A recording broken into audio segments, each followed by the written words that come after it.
నమస్కారం ఈటీవీ 360కి స్వాగతం. ముందుగా ప్రధానాంశాలు.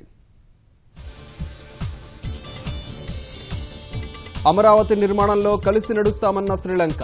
కొలంబోతో పాటు ప్రధాన ప్రాంతాల ప్రగతిపై సీఎం బృందం చర్చలు. విదేశాలకు వెళ్లే యువతకు నైపుణ్యాభివృద్ధి కోసం త్వరలో కొత్త పథకం. బెంగళూరు ప్రవాసీ దివస్లో ప్రధాని ప్రకటన.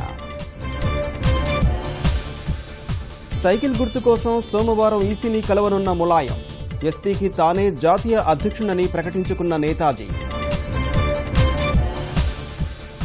ఖాతాదారులకు పాన్ కార్డు లేదా ఫామ్ 60 తప్పనిసరి సేకరించాలని బ్యాంకులకు కేంద్రం ఆదేశాలు.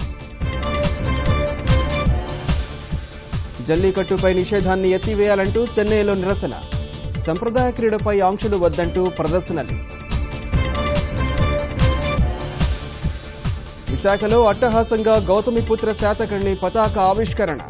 చారిత్రక పురుషుడి పాత్ర పోషించడం అదృష్టమన్న బాలయ్య. రాష్ట్ర వ్యాప్తంగా ముక్కోటి ఏకాదశి శోభ.